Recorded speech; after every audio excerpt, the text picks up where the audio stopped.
म्हणजे पॉलिटिकल गोष्टीवर चर्चा नाही कॅमेरे. मला विचारलं राणीसाहेब तुमच्याकडे कुठला कॅमेरा आहे? मला फोटो काढता येत नाही. सरळ सांगून टाका आपल्याकडे नाही. साहेब बालिश गोष्टी असा बालिश माणूसच नाही पाहिला. आता आपले कपडे आपणच शिवतो ना आवडीनिवडी. एक दिवशी असत मी रात्री साहेबांकडे 8 वाजेवर बसलो ते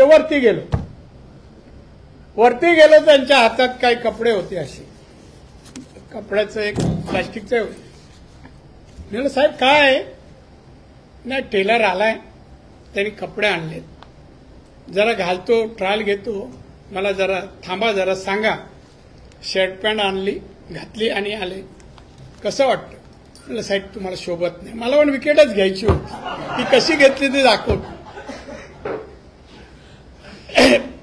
त्यानंतर जॅकेट सदराला घातला जॅकेट घातलं. मला नाही साहेब तुम्हाला शोभा दिसणार नाही. त्यानंतर त्यांनी सदरा लेंगा जो आता इथपर्यंत असतो ना च्या खाली इथपर्यंत म्हणजे दुसरं काय घालायची गरज नाही खरं मी ते घातल्यावर पण ते इथपर्यंत तो घालून माझ्यासमोर असं बोला उत्तम बोला असं बावळा दिसतच नाही कोण. बरं सर तुम्हाला उत्तम शोभून दिसतो हाच घाल. आता तो परमनंट झाला त्याला माहित नाही मी का त्याने आरशात तरी जाऊन बघायला पाहिजे आपण कसा दिसतोय. असा उद्धव म्हणा गप्प बस घरी बस आता राजकारण तुझं संपलाय.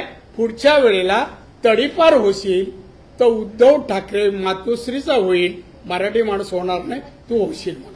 त्यामुळे आता गप्प बस.